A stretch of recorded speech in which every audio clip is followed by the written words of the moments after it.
I still remember the exact shade of red her face turned when I slid the prenup document across the dinner table. Stunned silence fell over the restaurant as Megan, 7 months pregnant and clutching Daniel's hand, realized her carefully orchestrated plan was crumbling. My husband's expression shifted from confusion to panic as I calmly pointed to Clause 16b. Any child conceived during extramarital affairs receives no financial claim to the Johnson family assets. The holiday music playing softly in the background felt almost comical against the tension that thickened the air between us.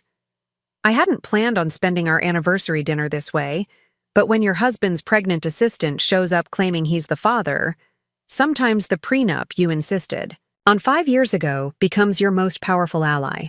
Before we jump back in, tell us where you're tuning in from, and if this story touches you, make sure you're subscribed, because tomorrow I've saved something extra special for you. I used to think I had everything figured out. My name is Rachel Johnson, and 5 years ago, I was walking down the aisle toward Daniel, the most charming tech entrepreneur Denver had ever produced. We met at a charity gala where I was coordinating the silent auction for the children's hospital. He donated a ridiculous amount for a weekend at his Aspen cabin, then immediately asked if I'd join him. I laughed, thinking he was joking. He wasn't. 6 months later, we were engaged. Our wedding was featured in Colorado Living magazine, not because we were famous, but because Daniel's rising tech company had put him on the map as a local success story. Johnson Technology Consulting had grown from a startup in his garage to a $30 million business with clients across the country. I had my own career in marketing, a master's degree, and a reputation for being meticulous about details. That's why, despite Daniel's romantic protests, I insisted on a prenuptial agreement. "We don't need that, Rach," he'd said, pulling me close in our Cherry Creek kitchen the night before meeting with lawyers. "What's mine is yours, always." "It's not about not trusting you," I explained, running my fingers through his dark hair. "It's about being smart. My parents lost everything in their divorce. I won't make that mistake." He signed it, eventually. Catherine Mitchell, my college roommate turned family law attorney, made sure it was airtight. Looking back, that document was the first domino in a series of events that would eventually save me. The first 3 years of marriage were everything I'd hoped for. We traveled extensively, renovated our dream home, and built a life that looked perfect on Instagram. Daniel's company continued to grow, and I transitioned to consulting work that allowed me a flexible schedule. We discussed having children someday, but agreed to wait until his business stabilized. We were the couple other people envied, successful, attractive, and seemingly in sync. The subtle shifts began in year 4. Daniel started working later, his phone constantly buzzing with notifications. The business was expanding to the East Coast, which meant more travel, more late-night conference calls, more stress that manifested in short tempers and fewer conversations over dinner. I told myself this was normal, growing pains in both marriage and business. That's when Megan Taylor entered our lives. "I've hired an executive assistant," Daniel announced one evening, his eyes bright with enthusiasm for the first time in months. "She's brilliant, Rachel. MBA from Northwestern, experience at 2 tech startups. She'll handle my calendar, travel, communications, everything I've been drowning in." I was relieved. Maybe this would mean more time together, less pressure on our marriage. "That sounds perfect. When do I get to meet her?" "Soon," he promised. "She's still getting settled in Denver. Moved here from Chicago." I did meet her 3 weeks later at a company function. Megan was undeniably capable, articulate, polished, and clearly intelligent. She was also strikingly beautiful, with auburn hair and confidence that commanded attention. I noticed how she anticipated Daniel's needs before he voiced them, a fresh drink appearing as his glass emptied, important contacts seamlessly introduced at exactly the right moment. I also noticed how her hand lingered on his arm when she laughed at his jokes. "She seems very Attentive, I commented on the drive home. Daniel kept his eyes on the road. That's her job, Rach, to anticipate what I need before I need it. Something in his tone, defensive perhaps, sent a small warning flare into the night sky of my consciousness. I chose to ignore it. Over the next 6 months, Megan became an increasingly central figure in our lives, or rather, in Daniel's life. She reorganized his office systems, restructured his client management approach, and became indispensable to his daily operations. She also began texting him at all hours, including weekends. The messages were always ostensibly about work, but they created a constant current of connection between them that excluded me entirely. "Do you really need to respond to that right now?" I asked one Sunday morning as we had breakfast on our patio. The October air was crisp, the mountains visible in the distance, and Daniel was typing furiously on his phone. "It's important, babe. Megan's prepping for the Westridge presentation tomorrow. This deal could double our annual revenue." I took a slow sip of my coffee. "You know, Daniel, I have an MBA too. I could help with presentations if you needed." He looked up, surprise evident on his face. That's not necessary. Megan has it handled." "I'm sure she does," I replied, setting down my mug with perhaps more force than necessary. That was the first weekend I spent alone in our home while Daniel went to the office for emergency prep. He came home late Sunday night, exhausted but elated about the presentation. I pretended to be asleep when he crawled into bed, the faint scent of unfamiliar perfume clinging to his shirt. Olivia, my best friend since college, noticed the change in me before I fully admitted it to myself. We were having lunch at our favorite cafe near the Cherry Creek Mall when she placed her hand over mine, stopping my mindless stirring of already dissolved sugar into tea. "Rachel, what's going on? You've mentioned Daniel's assistant 12 times in the past 30 minutes. I set down my spoon. "Have I? I didn't realize." "Something's bothering you about her. What is it?" I hesitated, the words feeling both petty and terrifying once spoken aloud. "I think something might be happening between them. Daniel's never around anymore. He's constantly texting her. Last month there were 3 business trips where she accompanied him." Olivia's expression remained carefully neutral. "Have you asked him about it?" "Every time I bring her up, he gets defensive. Says I'm being paranoid or jealous of her professional contributions." "Are you? Jealous, I mean?" I considered this. Not of her job, but of their connection. They share inside jokes I'm not part of. He lights up when she texts, and I swallowed hard. He deleted his text message history with her when I asked to use his phone last week. My phone was dead, and he handed me his, but snatched it back saying he needed to check something first. When he returned it, their entire conversation history was gone. Olivia leaned back in her chair, her lunch forgotten. "That's not great, Rach." "I know, but what do I do? Install spyware on his phone? Follow him to work? I don't want to be that person." "You could hire a private investigator," she suggested. "But honestly, your gut is probably giving you the answer already." She was right. My intuition was screaming. But I needed evidence, something concrete to confirm or deny my suspicions. That night, I logged into our shared cloud account, not expecting to find anything incriminating. Daniel was too tech-savvy for that. But I discovered that his phone automatically backed up photos to the cloud, including screenshots. There, in a folder from 3 weeks prior, was a screenshot of a hotel reservation confirmation. The Langham, Chicago, a suite, dates matching his supposed solo trip to meet with investors. The reservation was for 2 guests. My hands trembled as I continued searching. There was nothing definitive, no love letters, no explicit messages. But I found more hotel confirmations, dinner reservations for 2 at restaurants I'd never heard of, and a screenshot of a jewelry purchase. A delicate, Sapphire necklace ordered 2 days before my birthday. I never received a sapphire necklace. I closed the laptop, my mind racing. I needed professional advice. Catherine's law office occupied half a floor in one of Denver's gleaming downtown buildings. Her assistant showed me directly to her office, where floor-to-ceiling windows offered a panoramic view of the mountains. Catherine rose from behind her desk, concern evident in her expression.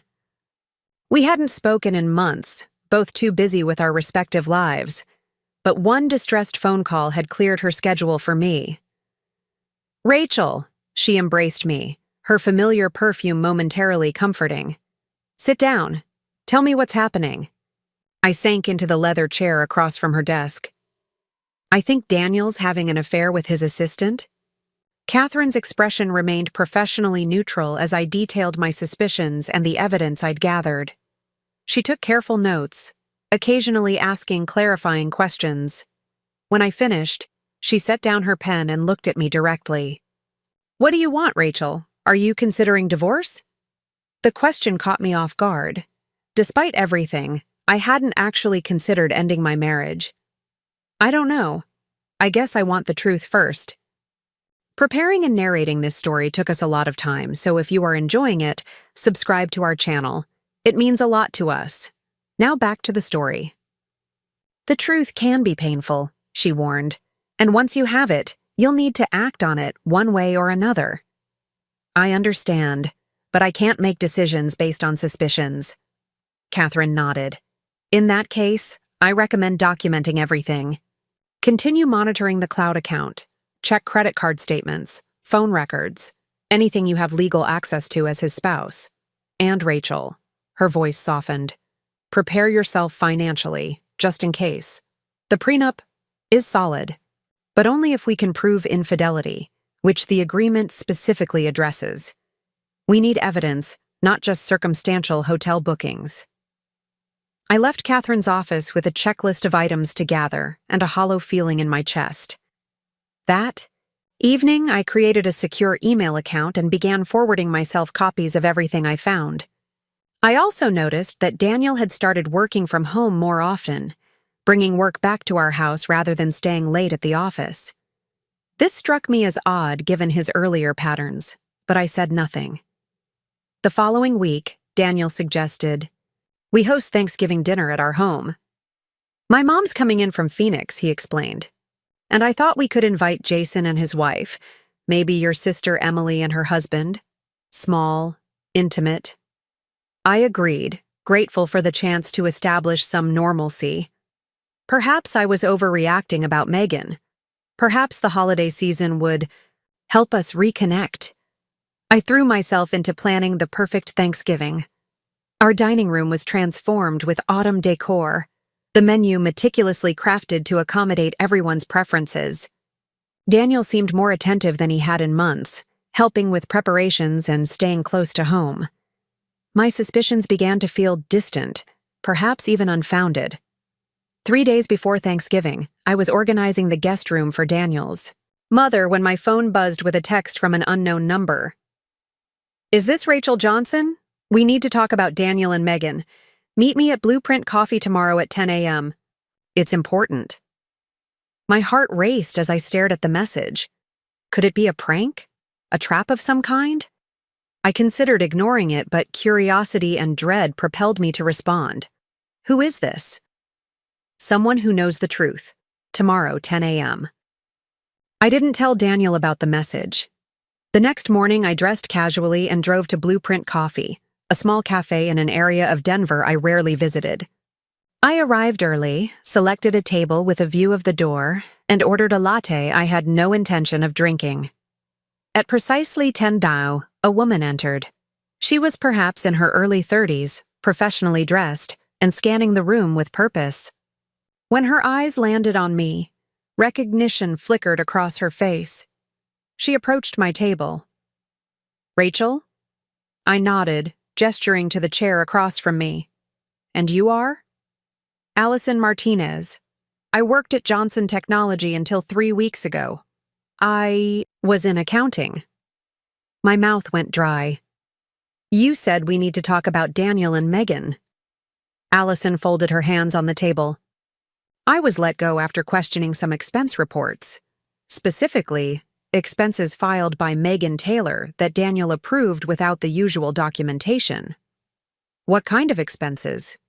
Hotel rooms categorized as client accommodations but without corresponding client meetings. Gifts listed as business development with no recipient companies attached. Weekend trips classified as research retreats. She paused.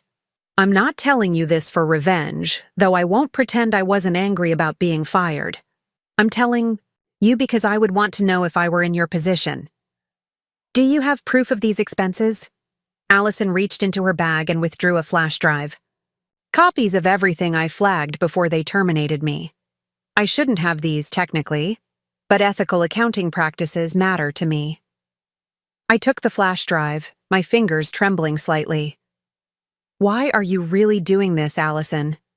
Her expression softened. My mother stayed with my father through 20 years of infidelity because she didn't have financial independence or evidence to enforce their prenup. I won't be party to another woman being deceived that way. After she left, I sat in the cafe for nearly an hour, the untouched latte growing cold. The flash drive felt heavy in my pocket. I wasn't ready to look at its contents yet, but I knew I needed to secure it somewhere safe. When I returned home, Daniel was in his home office. On a conference call, I heard him laugh, that genuine laugh that had become increasingly rare in our home, and then say, Megan, you're brilliant. This is why I can't function without you. I quietly made my way to our bedroom and locked the flash drive in my personal safe, hidden in the back of my closet. Then I continued Thanksgiving preparations as if my world wasn't potentially about to shatter. That night, Daniel was unusually affectionate, pulling me close in bed and suggesting we take a weekend trip to Aspen after the holidays. Just the two of us, he murmured against my hair, like the old days. I wondered if he could feel the rapid beating of my heart, the tension in my shoulders. That sounds nice, I managed to reply. The next morning, while Daniel was in the shower, I accessed the flash drive on my personal laptop. Allison hadn't exaggerated. There were months of questionable expenses, all approved by Daniel, all connected to Megan. Most damning were the hotel charges that aligned perfectly with Daniel's supposed business trips. Linda Johnson was the first to break the uncomfortable silence in our living room. Daniel? His mother's voice carried that particular tone, mother's perfect, the one that demands an explanation without explicitly asking for it. She set her wine glass down with deliberate care, her eyes darting between her son and his very pregnant assistant. Daniel cleared his throat. Mom, everyone, this is Megan Taylor, my executive assistant.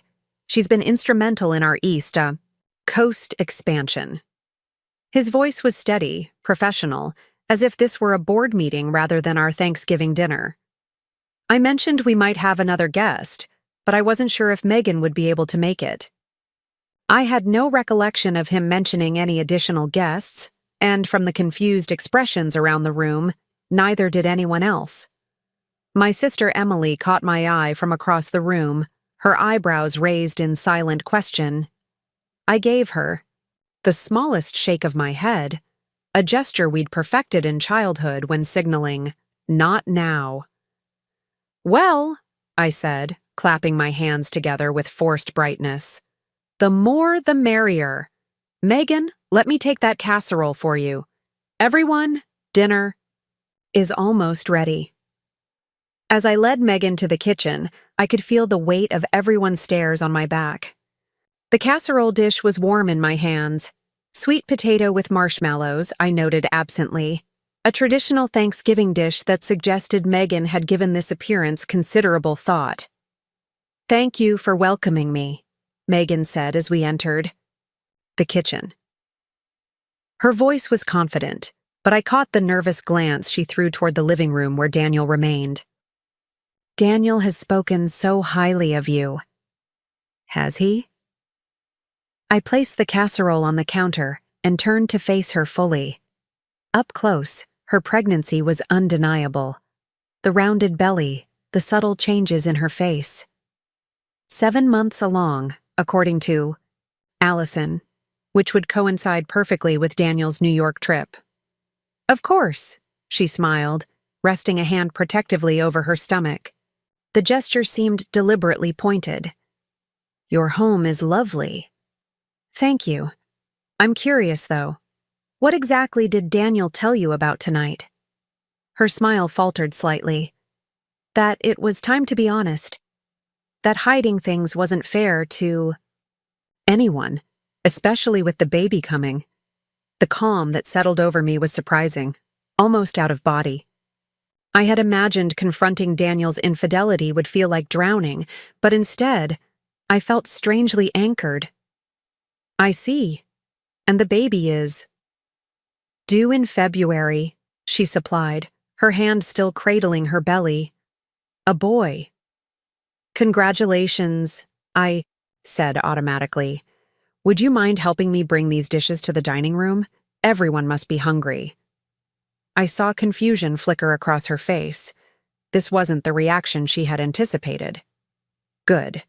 The dining room had been my pride, and joy when we renovated our home 2 years earlier. Cherry wood table long enough to seat 12, crystal chandelier overhead, and floor-to-ceiling windows overlooking the garden. Now, with the snow gently falling outside and candles flickering on the table, it should have been the perfect setting for a holiday meal. Instead, it felt like a stage set for a drama none of us had rehearsed. Daniel had recovered somewhat in my absence, making small talk with Jason about their latest client acquisition. He jumped to his feet when Megan and I appeared with serving dishes, rushing to help us as if this were an ordinary dinner party. Here, let me get that, he said, taking a heavy platter from Megan's hands. Their fingers brushed, and I saw her give him a small, reassuring smile. The kind of intimate, wordless communication that develops between people who share secrets. Everyone, please take your seats, I announced. Daniel, would you do the honors of carving the turkey? As we settled into our places, I noticed that Megan had positioned herself directly across from me, with Daniel at the head of the table between us. A perfect triangle of tension. The first few minutes of dinner proceeded with the awkward politeness of people determinedly ignoring the elephant, or in this case, the pregnancy, in the room. Jason's wife Sophia commented on the turkey's perfection. My brother-in-law Mark asked about the wine selection. Linda kept glancing between Daniel and Megan with narrowed eyes. So, Megan, Emily finally said, setting down her fork. Daniel mentioned you moved here from Chicago. How are you finding Denver? It's been wonderful, Megan replied, dabbing her lips with a napkin. The mountains, the clean air, the sense of possibility. It feels like the perfect place for a fresh start. And perfect for raising a family, I added, raising my wine glass slightly in her direction. When are you due? The table went silent. Daniel's knife clattered against his plate. February 12th, Megan answered, her gaze steady. Though first babies often come late, I'm told. First babies conceived in May often arrive in February, I agreed pleasantly. Isn't it interesting how timing works out? Daniel was in New York. In May, if I recall correctly. Daniel's face drained of color. Rachel? What? I'm just making conversation. I turned back to Megan. You accompanied Daniel on that trip, didn't you? The East Ridge investor meetings? Before she could answer, Daniel interrupted. I think we should discuss this privately, after dinner. Why? I asked, spreading my napkin across my lap. Megan clearly came here to tell everyone about the baby.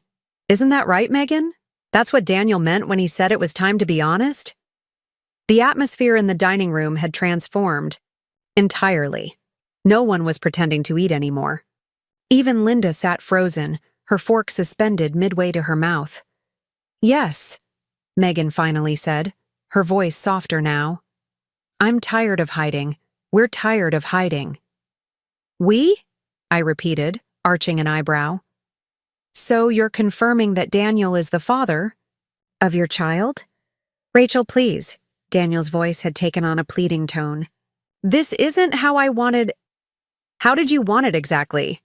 I interrupted, my calm facade finally cracking. Were you planning to wait until after the turkey but before dessert to announce you've been sleeping with your assistant? Or was the plan to wait until after your mother left town? I think, Jason said, standing abruptly, that Sophia and I should probably go. He looked genuinely pained, torn between loyalty to his business partner and the evident discomfort of the situation. No, please stay, I said. Since we're all gathered for Thanksgiving, we might as well have everything out in the open. That's what holidays are for, right? Family truths? Emily reached over and squeezed my hand under the table. I squeezed back, grateful for her silent support. Daniel is the father, Megan stated, no longer bothering with pretense. We didn't plan for this to happen, but we've decided to take responsibility and move forward together. Together, I repeated, the word bitter on my tongue. How very responsible of you both.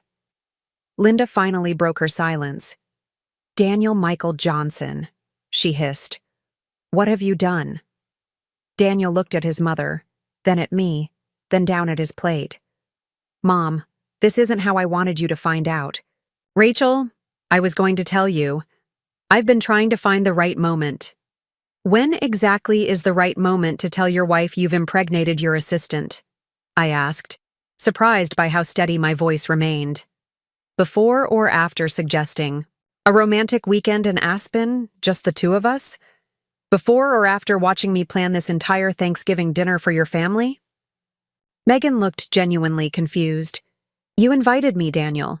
You said Rachel knew that you'd discussed everything. He lied, I informed her. Apparently, he's quite good at that. Daniel pushed his chair back from the table, the scraping sound, harsh in the tense silence. I can explain everything, but not like this, not with everyone watching. Why not? I challenged. Megan clearly thought this was the plan, a public announcement at Thanksgiving dinner. Very festive. My sister stood up. Mark and I are going to step outside for some air, she announced. Mom Johnson, would you like to join us? Linda seemed torn between wanting to witness the unfolding drama and basic decorum. Perhaps that would be best, she finally agreed, rising shakily from her chair. Jason and Sophia followed suit, mumbling awkward apologies. Within moments, the dining room had cleared except for Daniel, Megan, and me. The half-eaten Thanksgiving dinner lay abandoned between us, steam still rising from the gravy boat. You knew, Daniel said once we were alone. Not a question, but a realization. How long have you known? Long enough, I replied, though not about the pregnancy until recently. That was a special holiday surprise. Megan shifted uncomfortably. In her chair, Daniel told me you two had been having problems for a long time, that your marriage was essentially over in all but name. I laughed, the sound hollow and unfamiliar even to my own ears. Did he? How convenient. We didn't plan this, Daniel insisted, gesturing vaguely toward Megan's belly. It just happened. Things like this don't just happen, Daniel. You made choices. Multiple choices over multiple months. Hotel rooms don't book themselves. Expense reports don't falsify themselves. His head snapped up. What are you talking about? Allison Martinez sends her regards, I said coldly, before you fired her. For questioning your creative accounting, she made copies of everything. Quite thorough copies. Megan paled visibly. You went through company records? No, they came to me. Apparently, ethical people don't appreciate being fired for doing their jobs properly. I turned my attention back to Daniel. The Langham Chicago looked lovely, by the way. Did you enjoy the executive suite? The company certainly paid enough for it. Daniel's expression shifted from defensive to calculating. I had seen this look before in business negotiations. He was reassessing, looking for leverage. Rachel? I know you're hurt and you have every right to be. But we need to discuss this rationally, for everyone's sake. Rationally, I repeated. You want to have a rational discussion about the fact that you've been having an affair with your assistant, spending company money to fund it, lying to me for months, and now she's pregnant? Please, enlighten me on the rational approach to that scenario. Megan placed a protective hand on her stomach again. I understand you're angry, but stress isn't good for anyone right now. We need to discuss arrangements moving forward. Arrangements, I echoed. Something inside me hardened. They had clearly been discussing me, planning how to handle me. What kind of arrangements did you have in mind? Daniel leaned forward, adopting the conciliatory tone he used when smoothing over client concerns. I know this is a shock, but we need to think practically. I'll be supporting Megan and the baby, of course. We'll need to work out a fair division of assets. Fair, I repeated. Each word they spoke dug the knife deeper, revealing how thoroughly they had planned this conversation without me. Daniel loves me, Megan said quietly. We didn't expect this to happen, but now that it has, we want to build a life together. With our son. I looked at her. Really looked at her. Beautiful, accomplished, and 7 months pregnant with my husband's child. The perfect replacement for a wife approaching her late 30s, whose career had taken a back seat to supporting her husband's ambitions. The story was so cliché it was almost boring. Does Jason know? I asked Daniel suddenly. He frowned. Know what? About the creative accounting, the company funds you've been using to finance your affair. That's a mischaracterization, he said stiffly. Any expenses were legitimate business costs. The sapphire necklace was a business expense? Which client received that? Because it certainly wasn't me. Megan's hand flew to her throat, where a delicate silver chain disappeared beneath her sweater. She quickly lowered it, but not before I noticed. I think, I said carefully, rising from my seat, that I need a moment. Excuse me. I walked calmly to our bedroom, closed the door and leaned against it, finally allowing the trembling in my limbs that I'd been suppressing. 5 years of marriage, ending in a Thanksgiving dinner disaster worthy of a soap opera. If I didn't laugh, I might never stop crying. But I didn't have time for either reaction. Taking a deep breath, I moved to my closet, unlocked my safe, and removed 2 items. The flash drive from Allison and a thick document folder. Then I returned to the dining room, where Daniel and Megan were having an intense whispered conversation that abruptly ceased when I entered. Sorry for the interruption, I said, retaking my seat. Where were we? Oh yes, discussing arrangements. I placed the folder on the table. Before we go any further, I think we should all refresh our memories about certain legal matters. Daniel's eyes fixed on the folder. What is that? Our prenuptial agreement, I replied, opening it to the section I had carefully bookmarked. Specifically, the infidelity clause. Would you like me to read it aloud, or would you prefer to review it yourself? Rachel? Actually, I'll read it, for Megan's benefit. I cleared my throat.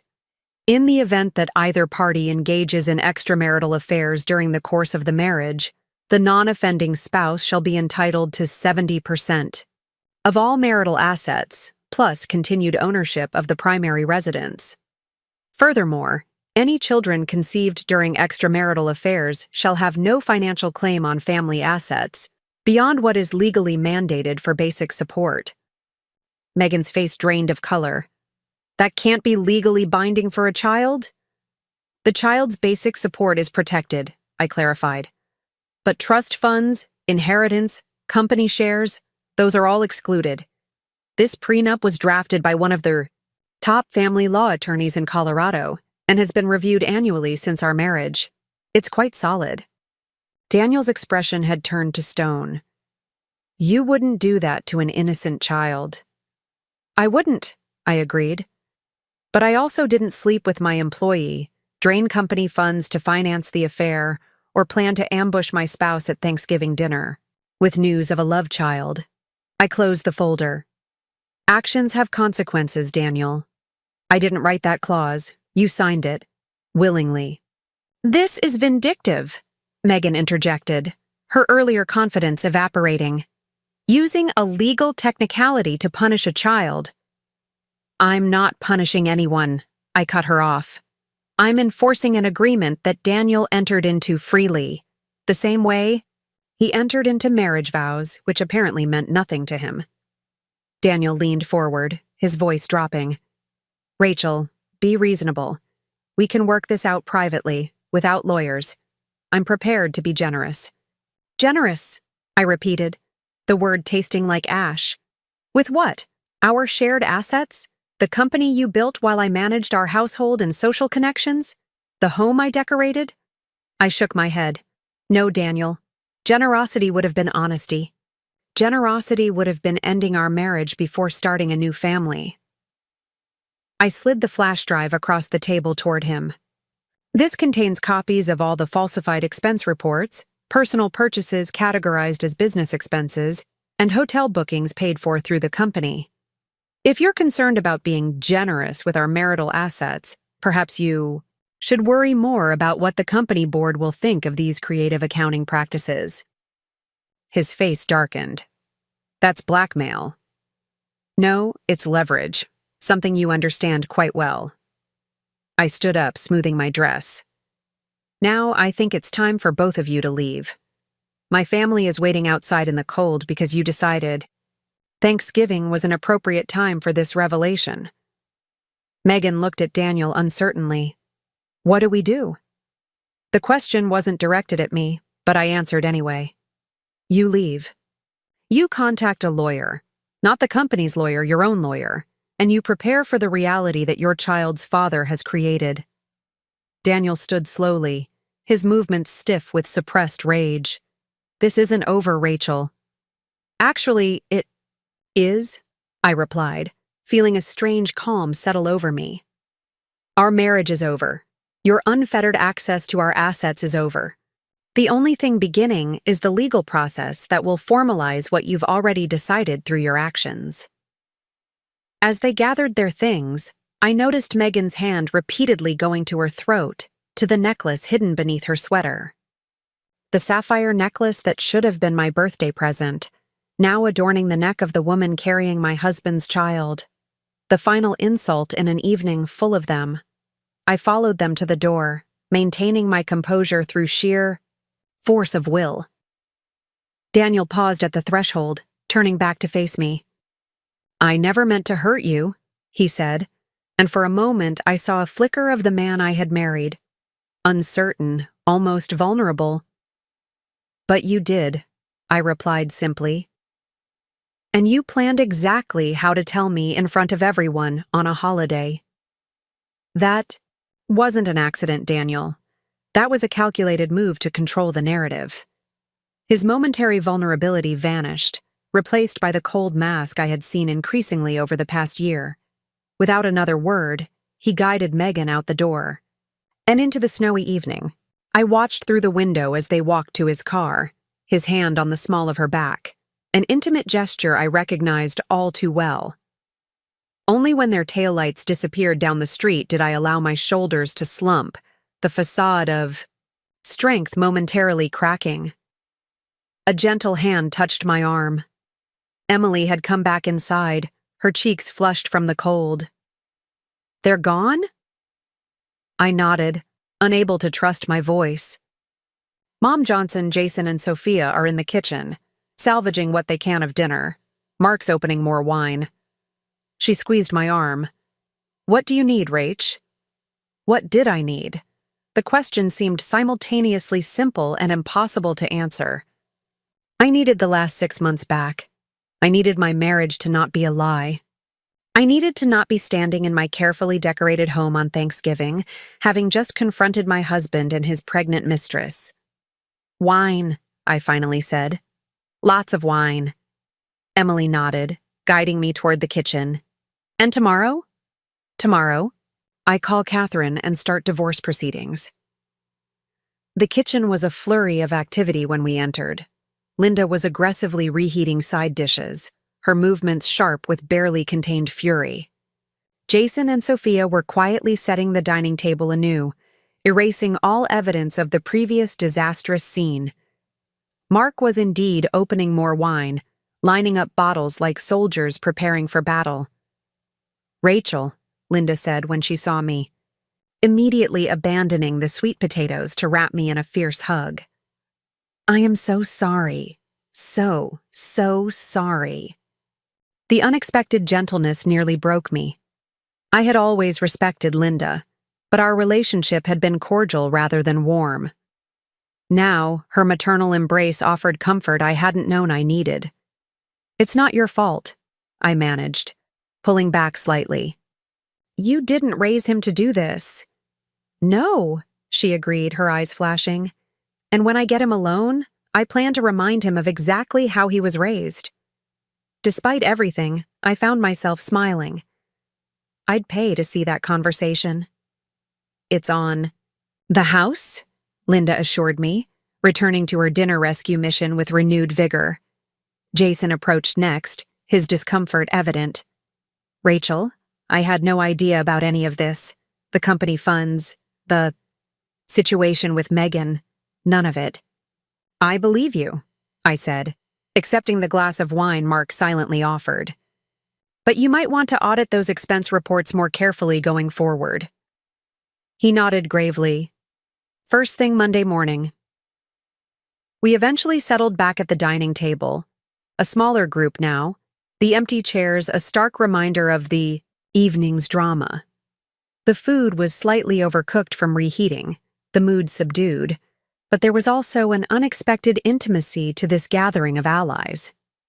"A toast," Emily said, raising her glass. "To Rachel, who just demonstrated more dignity and strength than most people could muster in a lifetime." "To Rachel," they echoed, glasses clinking.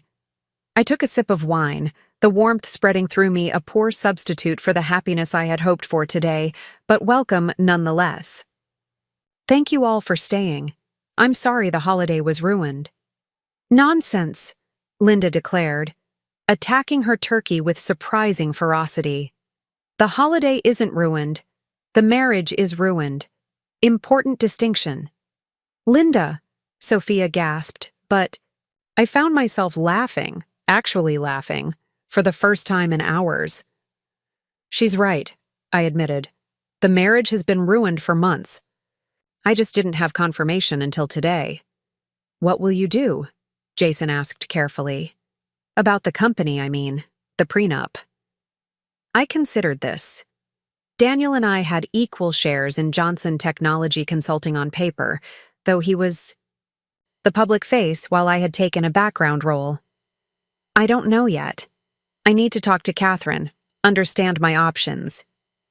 I looked directly at Jason. "But I have no intention of destroying what you've both built. That wouldn't serve anyone." He nodded, relief evident in his expression. "Whatever you decide, you have my support, professionally and personally." The conversation gradually shifted to more mundane topics: Sophia's mother's recent knee surgery, Mark's promotion at work, Emily's plans to renovate their bathroom. Normal, everyday matters that felt surreal against the backdrop of my imploding marriage, but also provided a welcome distraction.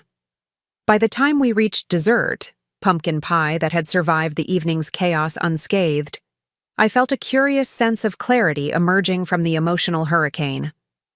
My marriage was over. The life I had carefully constructed with Daniel was ending. But I was still here, surrounded by people who cared about me, protected by my own foresight in insisting on that prenuptial agreement. "Have you thought about where you'll stay tonight?" Emily asked as we began clearing dessert plates. "You're welcome to come home with us. The guest room is already made up." I considered the offer. The thought of sleeping in my bed, our bed, held little appeal.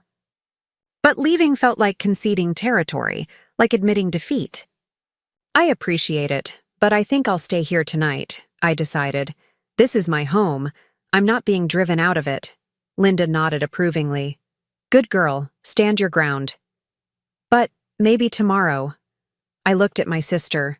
Tomorrow I might take you up on that guest room. Just for a few days, until I get my bearings.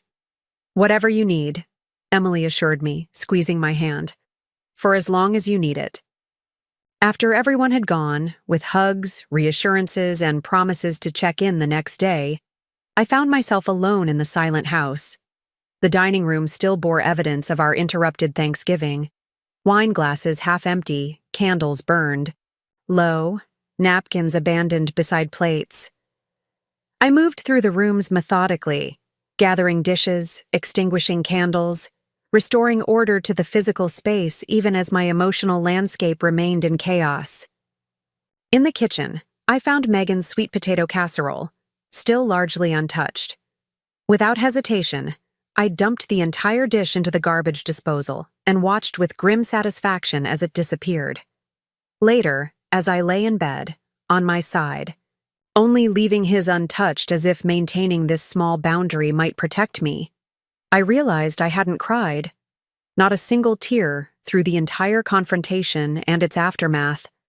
The numbness that had sustained me through dinner now gave way to a dull ache spreading through my chest, yet still, no tears came. Instead, I found myself mentally reviewing legal clauses, financial statements, company ownership details. The prenup protected me in ways I hadn't anticipated needing when I insisted upon it years ago. But beyond the legal protection was something less, tangible but equally important. A reminder that I had always been prudent, always looked ahead, always protected myself even when believing I didn't need to. My phone buzzed on the nightstand. A text from Daniel. "We need to talk. Privately. Tomorrow." I stared at the message, considering my response. Part of me wanted to ignore it entirely, to make him wait and wonder. Another part recognized that practical matters would need to be addressed eventually. "Contact my lawyer," I typed finally. "Catherine Mitchell. All communication goes through her from now on." His response came seconds later. "Don't do this, Rachel. We can work something out that benefits everyone." The audacity was almost impressive. Even now, he believed he could negotiate, could find some middle ground that would allow him to have everything he wanted.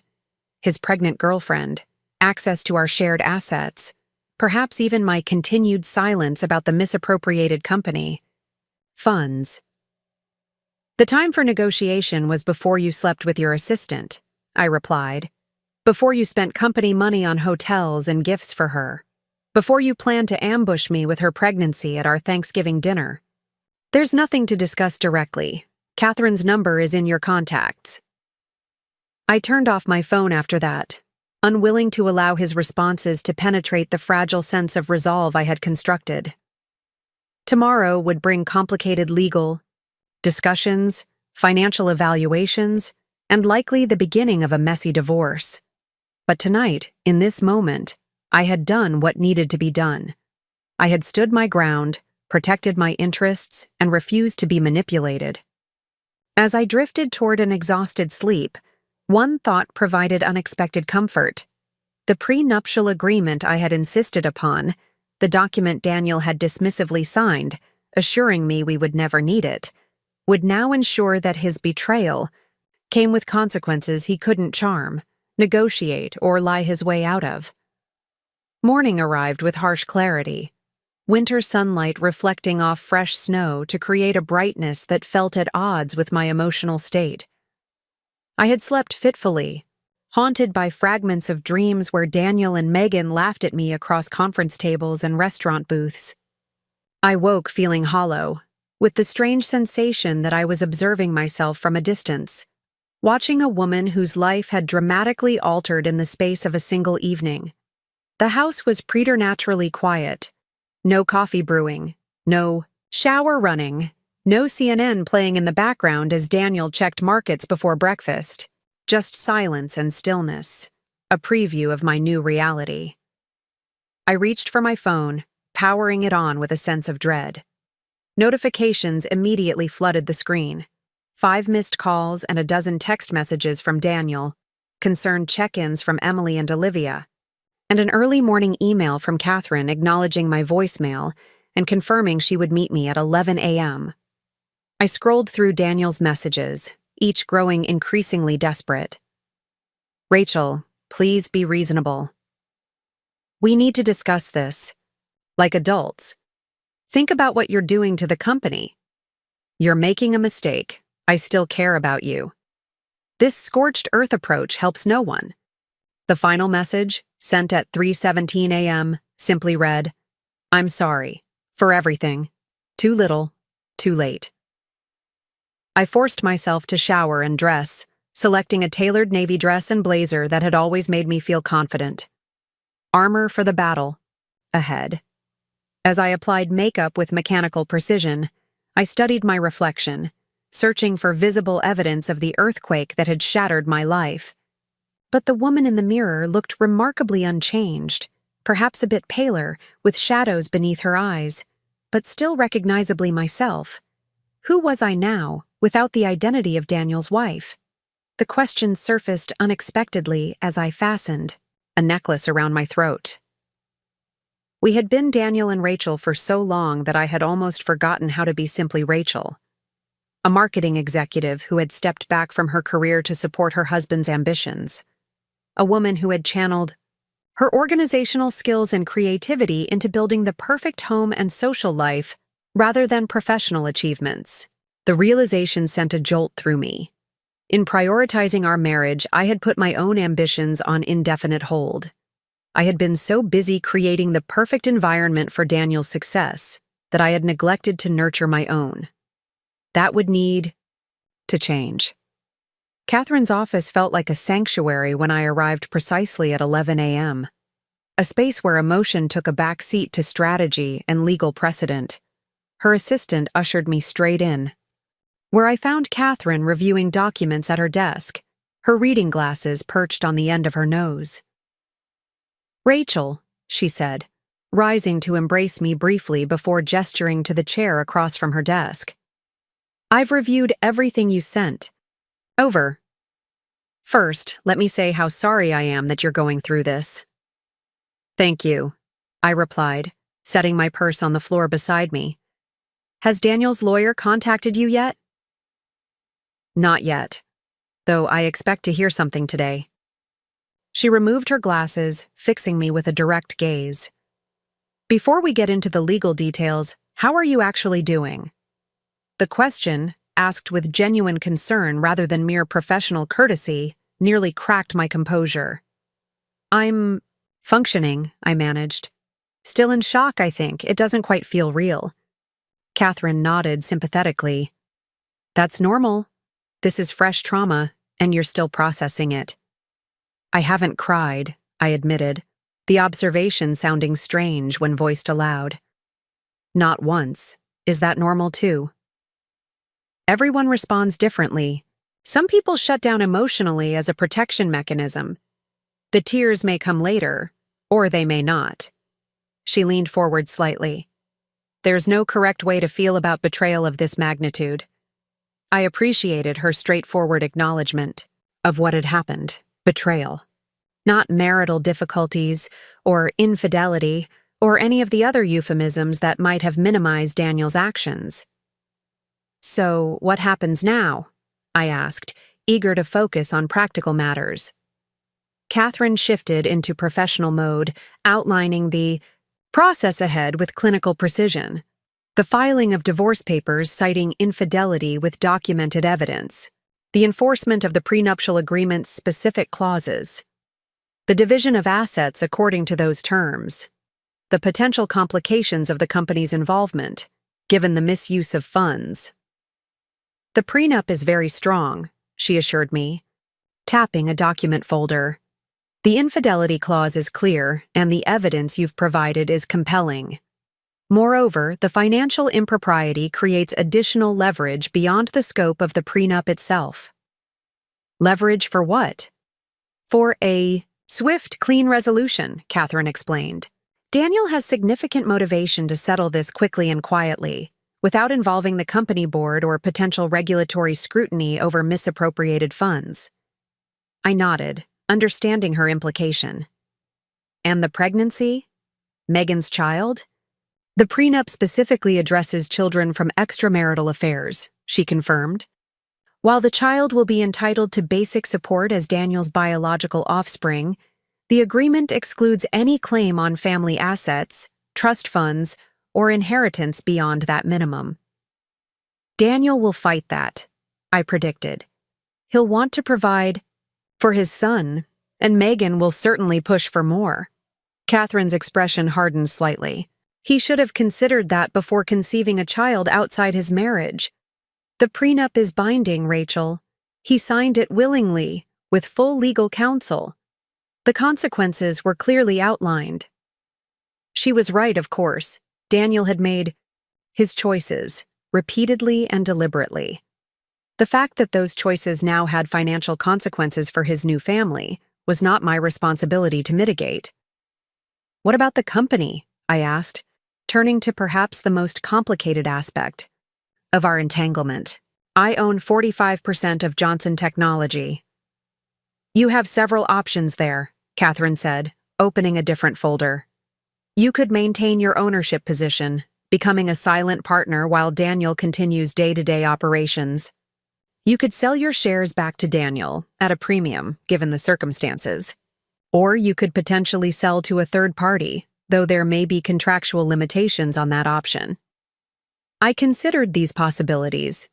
The company had been Daniel's vision initially, but my investment, both financial and supportive, had been instrumental in its success. The thought of remaining connected to him through business ties felt uncomfortable, yet walking away entirely meant surrendering a significant asset I had helped build. I need time to think about that, I said finally.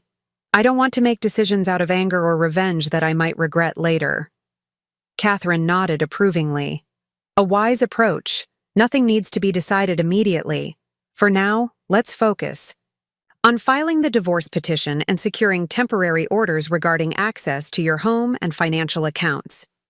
By the time I left Catherine's office 2 hours later, a clear path forward had emerged from the chaos. Divorce papers would be filed Monday morning. A hearing for temporary orders was already scheduled for the following week.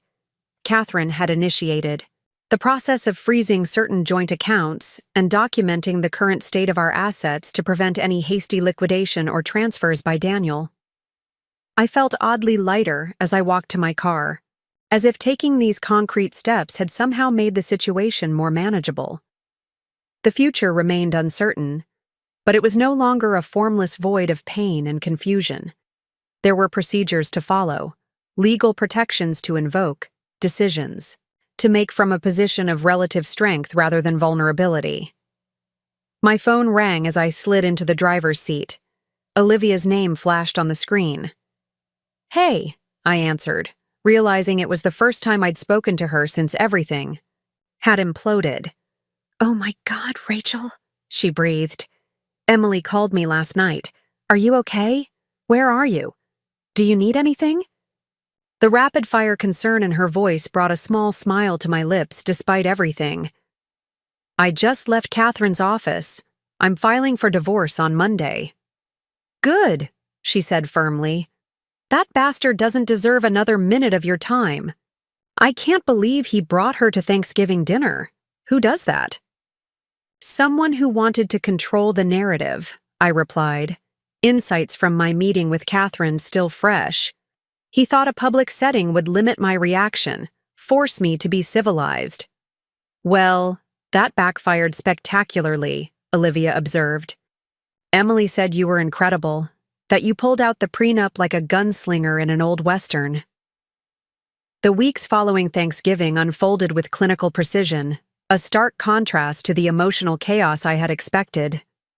Catherine moved with ruthless efficiency, filing divorce papers first thing Monday morning and securing an emergency hearing for temporary orders by Wednesday. Daniel's lawyer, a slick corporate attorney named Thomas Brennan, who was clearly out of his depth in family court, had barely managed to file a response before we were standing before Judge Eleanor Harmon, a stern woman in her 60s with a reputation for no-nonsense rulings. Your Honor, Catherine began, her voice steady and authoritative in the wood-paneled courtroom, we're requesting temporary exclusive use of the marital residence for my client, as well as a freeze on all joint accounts and marital assets pending full financial disclosure. Thomas Brennan rose to object, his expensive suit and carefully styled hair practically screaming corporate law rather than domestic relations. Your Honor, Mr. Johnson requires access to those accounts to maintain his business operations. Johnson, Technology Consulting employs 37 people who depend on the company's continued financial stability. Judge Harmon peered at him over her reading glasses. The company has its own accounts, does it not, Mr. Brennan? I'm referring specifically to personal assets. The lines between personal and business finances are somewhat blurred in entrepreneurial ventures, Your Honor, Brennan attempted. Catherine pounced immediately. That blurring is precisely our concern, Your Honor. We have documentation showing Mr. Johnson has already been inappropriately using company funds for personal expenses related to his extramarital affair. The row. Judge's eyebrows rose slightly. Is that so? Mr. Brennan, does your client dispute these allegations? Brennan conferred briefly with Daniel, who sat stiffly beside him in a charcoal suit that I recognized as one I had selected during our last shopping trip together. The irony wasn't lost on me. My client acknowledges some personal expenses may have been incorrectly categorized, Your Honor, but disputes the characterization of systematic misuse. Regardless, those are company matters that fall outside the scope of these divorce proceedings. Judge Harmon didn't appear convinced. On the contrary, Mr. Brennan, if marital assets were used to finance extramarital activities, that is very much within the scope of these proceedings. She turned to Catherine. Ms. Mitchell, you mentioned documentation? Catherine produced a folder containing the key evidence from Allison's flash drive, hotel receipts, dinner reservations, the infamous sapphire necklace purchase. As the judge reviewed these materials, I watched Daniel from across the courtroom. His jaw was clenched, a small muscle twitching near his temple, a tell I had learned to recognize during our marriage. He was furious but trying to maintain composure. Judge Harmon handed the folder back to her clerk, her expression unchanged, but for a slight tightening around her mouth. I'm granting the temporary orders as requested. Mrs. Johnson will have exclusive use of the marital residence.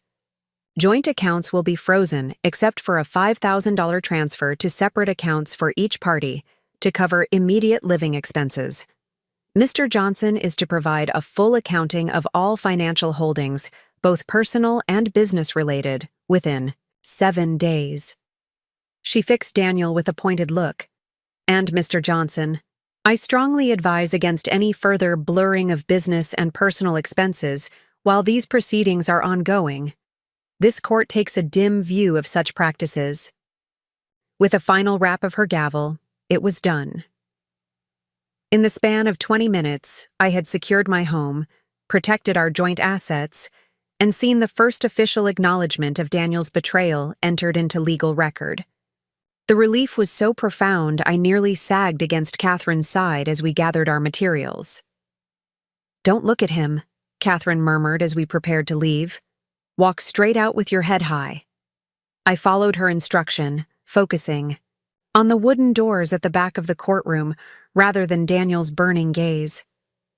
Only once we were safely in the hallway did Catherine allow a small smile to cross her features. That went as well as we could have hoped, she said, guiding me toward the elevators. Judge Harmon is known for being fair but traditionalist in her values. The evidence of financial impropriety on top of the infidelity clearly didn't sit well with her. What happens now? I asked, still processing the rapid turn of events. Now we prepare for discovery, Catherine explained as we descended to the lobby. Financial disclosures, depositions, the full accounting of assets and liabilities. It's going to get detailed and potentially unpleasant. Daniel will likely try to protect certain assets or argue for different valuations. And Megan? The baby? Catherine's expression turned contemplative. That's where things may get complicated. The prenup language regarding children from affairs is strong, but Daniel may try to challenge it, arguing it's contrary to public policy or the best interests of the child. Will that work? It's unlikely, but not impossible, she admitted. Judges have significant discretion in family law matters, especially where children are concerned. But the fact that this is a prenatal situation rather than an existing child works in our favor. The court typically gives more weight to agreements made before a child's conception. As we exited the courthouse into the crisp December air, I felt a curious blend of emotions, vindication mixed with a profound sadness for what might have been. The legal machinery was now in motion, formally dismantling the life I had spent 5 years building. However justified, there was an undeniable finality to it that caught in my throat like a physical object. "Rachel!" Daniel's voice cut through my thoughts. He was striding across the courthouse plaza, Thomas Brennan hurrying to keep pace behind him. Catherine immediately stepped slightly in front of me, a protective gesture I appreciated. "Mr. Johnson, any communication should go through counsel," she said coolly. Daniel ignored her, his attention fixed entirely on me. "Rachel, this is ridiculous. We need to talk directly, not through lawyers and judges." "That opportunity passed when you decided to impregnate your assistant," I replied, surprising myself with my steady tone. His face darkened. "You're being vindictive. The company, our home, you're trying to take everything we built together." "Actually, I'm simply enforcing the agreement you signed," I corrected him. "The same agreement you apparently forgot about, while booking hotel rooms on the company credit card." Thomas Brennan finally caught up, placing a restraining hand on Daniel's arm. "Daniel, this isn't productive.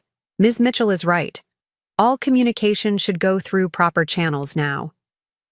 Daniel shrugged off his lawyer's hand but seemed to regain some control. "Fine, but know this, Rachel. You're making enemies you can't afford. The board, our investors, they won't appreciate being dragged into this mess." It was a threat, thinly veiled but unmistakable. He was reminding me of his connections, his position in the business community we had both cultivated. Over years, Catherine began to respond, but I held up a hand to stop her. "Are you threatening me, Daniel?" I asked, stepping closer to him. "Because that would be extremely unwise at this juncture. I haven't shown the board or investors a single document. Yet, I've been discreet despite your public humiliation of me at Thanksgiving. But if you want to escalate this beyond a private legal matter, I have a flash drive full of reasons why that's a terrible idea for you." His expression faltered, the confident mask slipping to reveal uncertainty beneath. For perhaps the first time, he was realizing that I held genuine power in this situation, that his actions had created vulnerabilities he couldn't easily dismiss or charm away. "This isn't you," he said finally, his voice lower. "You're not vindictive or cruel. This is Catherine turning you into something you're not." The attempted manipulation was so transparent it almost made me laugh. "No, Daniel, this is me protecting myself because you chose not to. This is me enforcing boundaries because you violated them repeatedly. This is me being exactly who I've always been. The woman careful enough to insist on a prenup even while believing in our marriage." Catherine touched my elbow gently.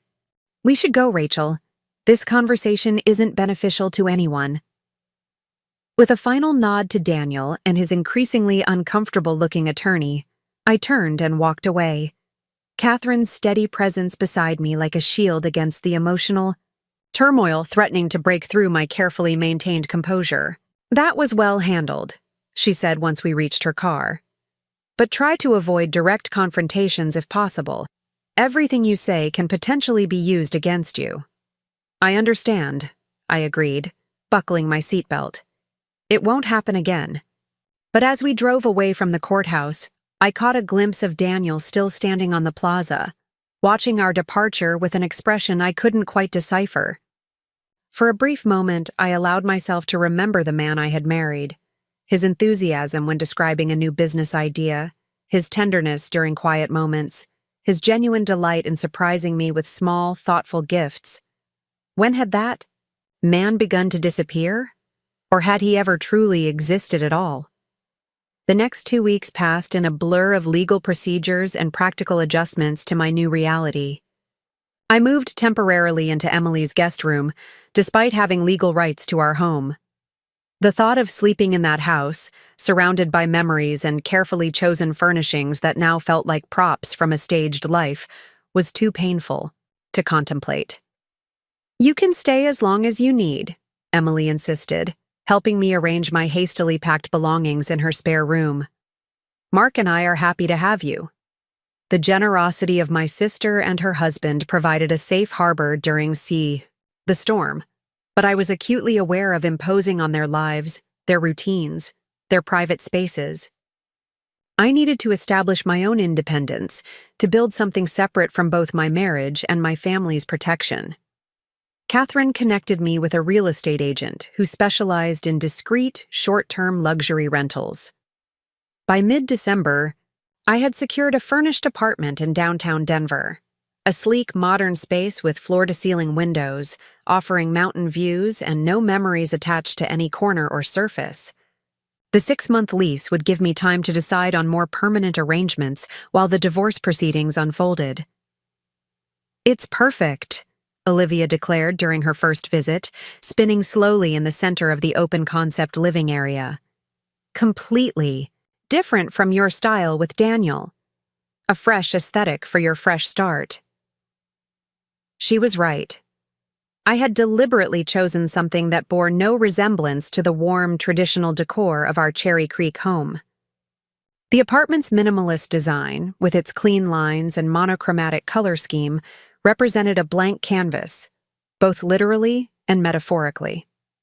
While establishing my new living situation, I also began reconstructing my professional identity. Years of supporting Daniel's career had left my own resume with a significant gap, but my marketing expertise remained valuable. I reached out to former colleagues and clients, updating my LinkedIn profile and scheduling coffee meetings to explore opportunities. "You should consider consulting," suggested Elaine Warner, my former boss at the marketing firm where I'd worked. Before marriage, we were sharing lunch at a cafe near her office, reconnecting after nearly 3 years. "The flexibility would be ideal while you're navigating the divorce, and your experience with high-net-worth client relations is still relevant." The suggestion resonated immediately. Consulting would allow me to rebuild my professional reputation at my own pace, without the constraints of a traditional employment structure. By the time our lunch ended, Elaine had promised to refer 2 potential clients my way. Small projects to start, but with the potential for growth. "Your timing is actually perfect," she added as we prepared to leave. "Year-end means new budgets in J at this juncture. I haven't shown the board or investors a single document yet. I've been discreet, despite your public humiliation of me, at Thanksgiving. But if you want to escalate this beyond a private legal matter, I have a flash drive full of reasons why that's a terrible idea for you." His expression faltered, the confident mask slipping to reveal uncertainty beneath. For perhaps the first time, he was realizing that I held genuine power in this situation, that his actions had created vulnerabilities he couldn't easily dismiss or charm away. "This isn't you," he said finally, his voice lower. "You're not vindictive or cruel. This is Catherine turning you into something you're not." The attempted manipulation was so transparent, it almost made me laugh. "No, Daniel. This is me protecting myself because you chose not to. This is me enforcing boundaries because you violated them repeatedly. This is me being exactly who I've always been. The woman careful enough to insist on a prenup even while believing in our marriage." Catherine touched my elbow gently. "We should go, Rachel. This conversation isn't beneficial to anyone." With a final nod to Daniel and his increasingly uncomfortable-looking attorney, I turned and walked away, Catherine's steady presence beside me like a shield against the emotional turmoil threatening to break through my carefully maintained composure. "That was well handled," she said once we reached her car. "But try to avoid direct confrontations if possible. Everything you say can potentially be used against you." "I understand," I agreed, buckling my seatbelt. "It won't happen again." But as we drove away from the courthouse, I caught a glimpse of Daniel still standing on the plaza, watching our departure with an expression I couldn't quite decipher. For a brief moment, I allowed myself to remember the man I had married.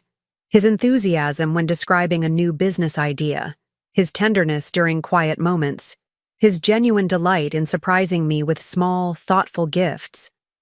When had that man begun to disappear? Or had he ever truly existed at all?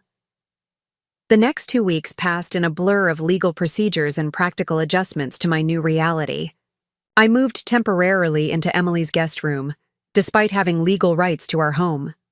The thought of sleeping in that house, surrounded by memories and carefully chosen furnishings that now felt like props from a staged life, was too painful to contemplate. "You can stay as long as you need," Emily insisted, helping me arrange my hastily packed belongings in her spare room. "Mark and I are happy to have you." The generosity of my sister and her husband provided a safe harbor during the storm, but I was acutely aware of imposing on their lives, their routines, their private spaces. I needed to establish my own independence, to build something separate from both my marriage and my family's protection. Catherine connected me with a real estate agent who specialized in discreet, short-term luxury rentals. By mid-December, I had secured a furnished apartment in downtown Denver, a sleek modern space with floor-to-ceiling windows offering mountain views and no memories attached to any corner or surface. The 6-month lease would give me time to decide on more permanent arrangements while the divorce proceedings unfolded.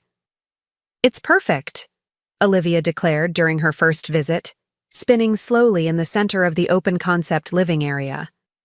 "Completely different from your style with Daniel. A fresh aesthetic for your fresh start." She was right. I had deliberately chosen something that bore no resemblance to the warm, traditional decor of our Cherry Creek home. The apartment's minimalist design, with its clean lines and monochromatic color scheme, represented a blank canvas, both literally and metaphorically. While establishing my new living situation, I also began reconstructing my professional identity. Years of supporting Daniel's career had left my own resume with a significant gap, but my marketing expertise remained valuable. I reached out to former colleagues and clients, updating my LinkedIn profile and scheduling coffee meetings to explore opportunities. "You should consider consulting," suggested Elaine Warner, my former boss at the marketing firm where I'd worked before marriage. We were sharing lunch at a cafe near her office, reconnecting after nearly 3 years. "The flexibility would be ideal while you're navigating the divorce, and your experience with high-net-worth client relations is still relevant." The suggestion resonated immediately. Consulting would allow me to rebuild my professional reputation at my own pace, without the constraints of a traditional employment structure. By the time our lunch ended, Elaine had promised to refer 2 potential clients my way. Small projects to start, but with the potential for growth. "Your timing is actually perfect," she added as we prepared to leave. "Year-end means new budgets. In January, companies will be looking for fresh marketing perspectives." For the first time since Thanksgiving, I felt a genuine spark of excitement about the future.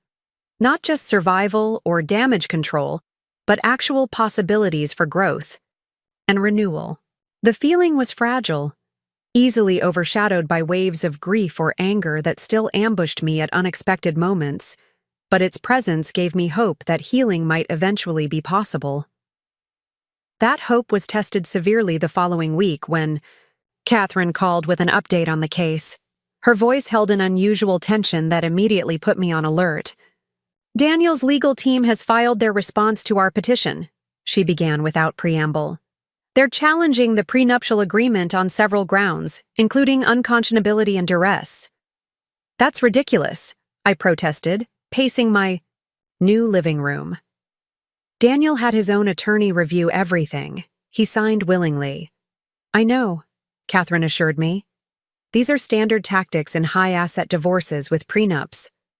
They rarely succeed, especially with agreements as carefully drafted as yours. But there's something else, Rachel. She paused, and I could hear papers shuffling in the background. They've included a personal affidavit from Daniel claiming that you had an affair early in your marriage, which would trigger the same infidelity clause against you. I stopped pacing, frozen in disbelief. What?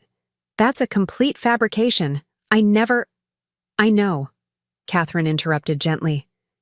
But we need to address it formally. They're claiming you had a relationship with someone named James Everett in 2019. Does that name mean anything to you? My mind raced through acquaintances and business contacts before landing on the memory. James was a client at my old firm. We worked on a rebranding campaign together before I left. There was nothing remotely romantic between us. Were there any interactions Daniel might misconstrue? Dinners, late meetings, text exchanges? I thought carefully, trying to recall details from 3 years earlier. We had a few team dinners with the entire marketing department present. And yes, occasionally we communicated directly about the project. But everything was strictly professional. Would anyone from that time period verify that? Former colleagues who observed your interactions? Of course. Elaine Warner supervised the entire account. She would confirm everything was appropriate. A horrible thought suddenly occurred to me. Catherine, do you think Daniel was already involved with Megan when he made these allegations? Is he projecting his own behavior onto me? It's possible, she acknowledged.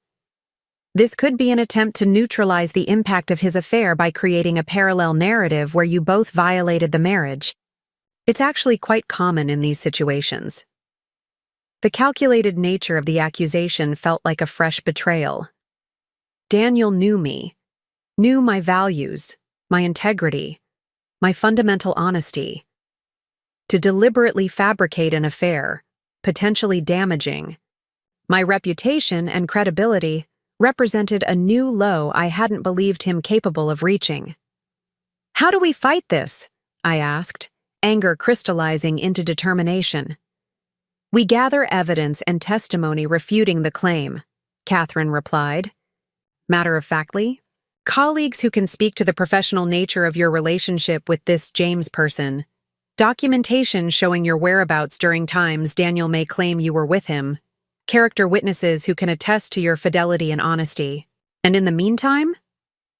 In the meantime, we proceed with discovery as planned. The financial disclosures are still due next week. This new claim doesn't change our fundamental strategy, Rachel. It's a desperate tactic that will ultimately fail because it's not based in truth. After ending the call, I stood at my apartment window, gazing out at the Rocky Mountains in the distance. Their immovable presence had always provided a sense of perspective, a reminder that human problems were tiny against the backdrop of geological time. But today, even that magnificent vista couldn't diminish the acid burn of this new betrayal. Daniel wasn't just fighting for financial advantage anymore. He was attacking my character, my reputation, the very essence of who I was. The man who had once promised to protect and cherish me was now fabricating lies designed to harm me as deeply as possible. I reached for my phone and called Elaine immediately, explaining the situation without minimizing its seriousness. Her response was immediate and unequivocal. "That's absolute nonsense," she declared forcefully. "I supervised that entire account personally. Your interactions with James were completely professional. In fact, I remember thinking he was a bit intimidated by you after that presentation where you thoroughly dismantled his initial concept." The memory brought a small smile to my lips despite everything. The nautical theme for a tech security company. God, that was terrible. Exactly, and I'll sign whatever affidavit your lawyer needs confirming that. In fact, I'm still in touch with Martina from the creative team who worked directly with you on that account. She'd corroborate everything, too. By the time we ended the call, Elaine had promised to gather statements from 3 former colleagues who had directly witnessed my professional relationship with James. The swift support was heartening, a reminder that I had allies beyond family and close friends, people who knew my character and were willing to defend it. Still, the damage was done in other ways. Daniel's willingness to fabricate an affair revealed a capacity for cruelty I hadn't fully appreciated. The man I thought I knew would never have stooped to such tactics, which meant either I had never truly known him, or he had changed so fundamentally that the person I married no longer existed. Neither possibility offered much comfort. The following day brought another unexpected development. As I was leaving a coffee meeting with a potential client, my phone buzzed with a text from an unknown number. "Rachel, it's Megan. I think we should talk. Alone." I stared at the message, a surge of emotions ranging from anger to curiosity washing over me. What could Daniel's pregnant assistant possibly have to say that would interest me? Was this another coordinated attack, an attempt to gather information or manipulate me further? After several minutes of deliberation, I responded simply, "Why?" Her reply came quickly, "Because there are things you should know that Daniel isn't telling either of us. Please, just coffee in public." Against my better judgment, and what would certainly be Catherine's advice, I found myself agreeing to meet Megan the following afternoon at a busy cafe in the Cherry Creek shopping district. I chose the location deliberately, public enough to discourage dramatic scenes, but far enough from Daniel's usual haunts to minimize the chance of accidental encounters. I arrived 15 minutes early, selecting a table with a clear view of both the entrance and the street beyond. The tactical considerations felt strange, planning meeting locations as if preparing for covert operations rather than simple conversation. But nothing about my life felt normal anymore. Megan arrived precisely on time, her pregnancy now even more pronounced than it had been at Thanksgiving. 7.5 months along, by my calculation. She spotted me immediately, navigating between tables with one hand resting protectively on her belly. Despite everything, I couldn't help noticing how she glowed with that particular radiance unique to expectant mothers. "Thank you for meeting me," she said, lowering herself carefully into the chair across from mine. "I wasn't sure you would." "I'm not sure why I did," I replied honestly. "What is it you think I should know, Megan?"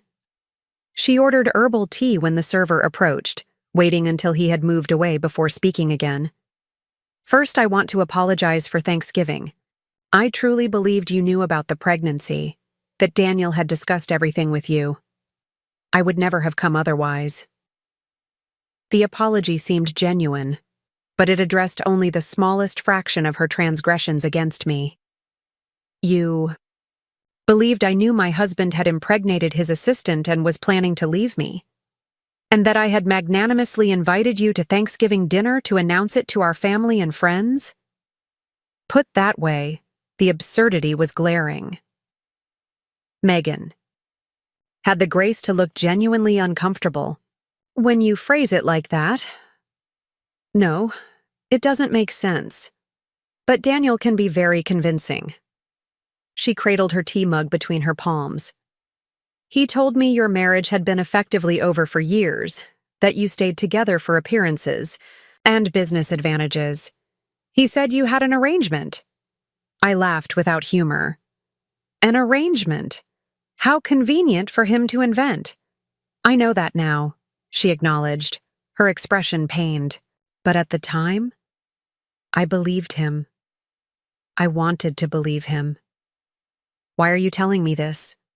What do you want, Megan? My blessing? Forgiveness?" She shook her head. "Neither.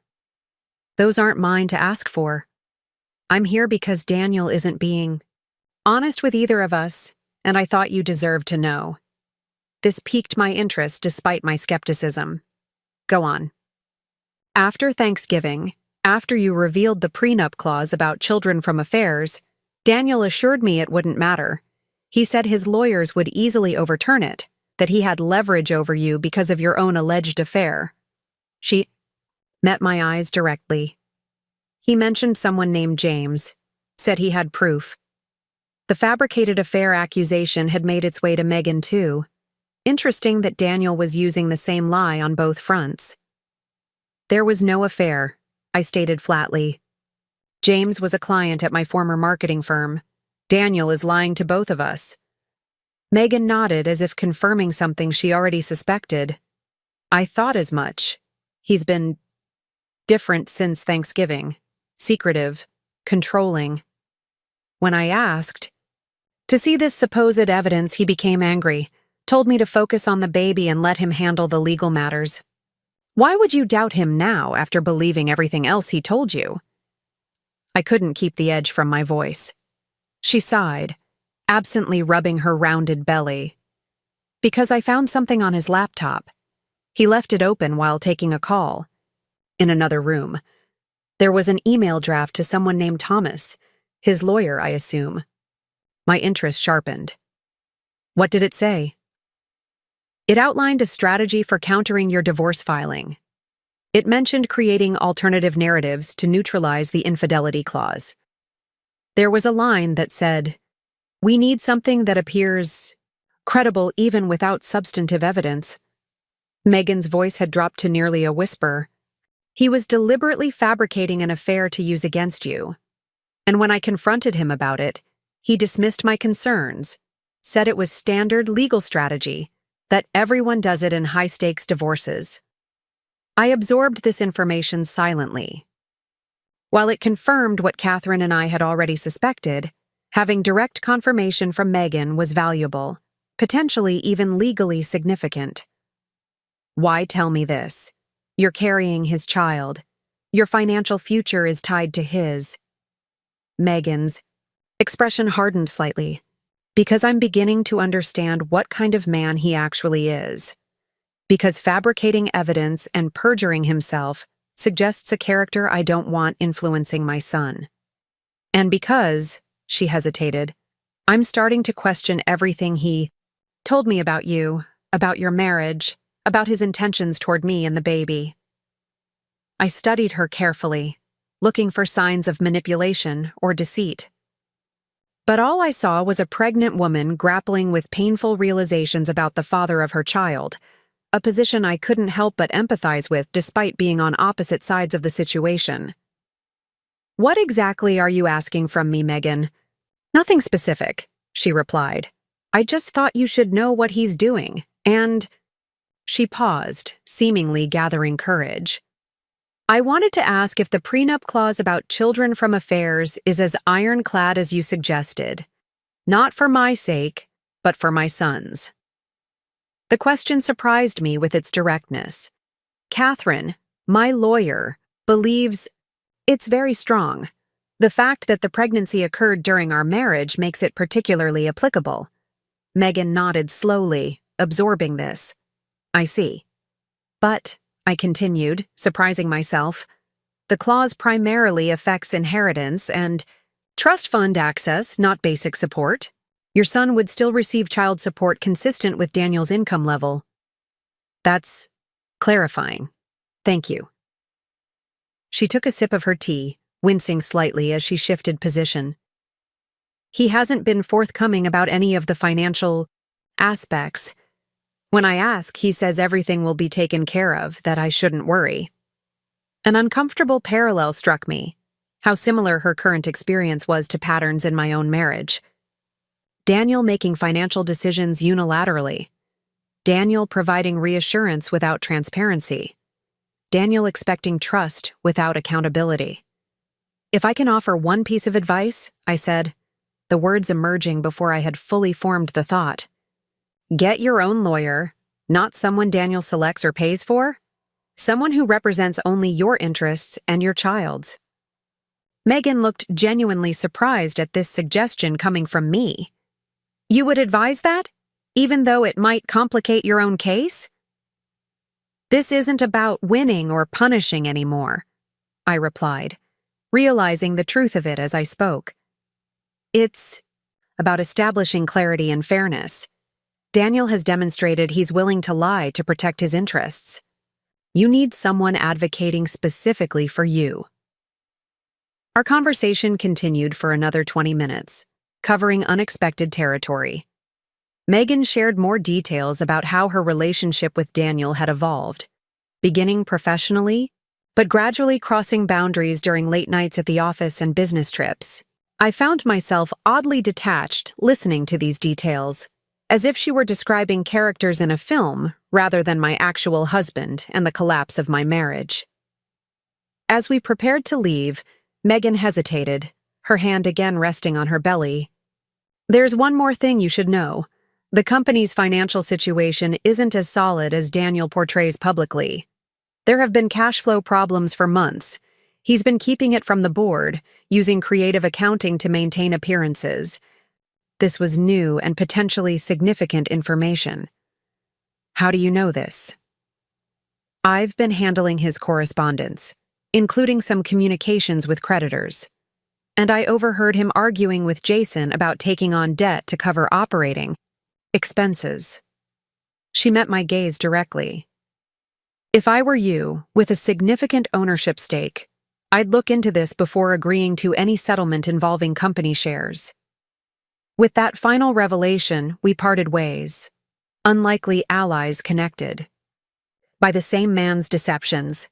As I watched Megan's retreating figure, her pregnancy now so visible she had developed the distinctive waddle of late-term expectancy, I felt a strange mixture of emotions.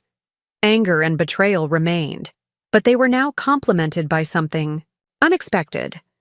A grudging respect for her willingness to share information that served my interests potentially at the expense of her own. I immediately called Catherine to relay the conversation, particularly the revelation about the company's financial struggles. This is significant, Catherine agreed. If Daniel is concealing financial difficulties while trying to minimize your ownership value in settlement negotiations, that's highly problematic from a legal standpoint. Can we use Megan's information directly? Not without her willingness to provide formal testimony, which might be unlikely given her complicated position. But it gives us direction for our financial discovery. We'll request specific categories of documents, creditor communications, internal cash flow reports, loan applications. If there's fire behind this smoke, we'll find it. The call with Catherine left me energized in a way I hadn't expected. For weeks, I had been reacting to Daniel's actions, responding to his legal maneuvers, defending against his fabricated accusations. Now, finally, I had information that allowed me to take proactive steps. That evening, as I sat in my minimalist apartment watching snow fall gently over the Denver skyline, I realized something fundamental had shifted within me. The pain of Daniel's betrayal hadn't diminished, but its power over me had. I was no longer simply the wronged wife fighting for her fair share. I was a woman strategically rebuilding her life, making careful decisions based on facts rather than emotions. The prenup that had once seemed like a cold, business-like formality inserted into our romance had become my shield and sword in this unwanted battle. But beyond its legal protections, it represented something more significant. My own foresight and self-protection, my unwillingness to surrender my autonomy even in the heady days of new love. That same instinct for self-preservation would guide me forward now, through whatever challenges the divorce proceedings might still bring. Daniel had underestimated me once, assuming I would crumble under the public humiliation of his pregnant assistant's appearance at our Thanksgiving dinner. He wouldn't make that mistake again, not after I had revealed the prenup clause that would reshape his financial future as dramatically as his choices had reshaped my personal one. As I prepared for bed that night, my phone buzzed with a text from Daniel. "We need to talk about the company. Important development. Can we meet without lawyers?" I studied the message, noting its deliberate vagueness and the urgency it attempted to convey. 2 months ago, I would have responded immediately, rearranging my schedule to accommodate what Daniel deemed important. Now I simply switched off my phone without replying. Whatever corporate crisis he was facing would still be there in the morning, after I'd consulted with Catherine and decided how, or whether, to engage. The prenup had given me more than legal protection. It had given me the power to set my own pace, to establish my own priorities, to reclaim my time and attention from the man who had taken them for granted for too long. Whether Daniel's text represented a genuine business concern or another manipulation attempt, my response would be measured and strategic, not emotional or reactive. For the first time since discovering his betrayal, I fell asleep without the weight of uncertainty pressing on my chest. Whatever came next, I would face it from a position of strength, armed with legal protections, professional support, and most importantly, a renewed confidence in my own judgment. The prenup clause that Daniel had dismissed years earlier as an unnecessary formality had become the foundation upon which I would rebuild my life, one careful decision at a time. January in Denver arrived with brutal cold and startling clarity. While the mountains disappeared behind curtains of snow, my path forward became increasingly defined. Catherine's team had uncovered exactly what Megan hinted at.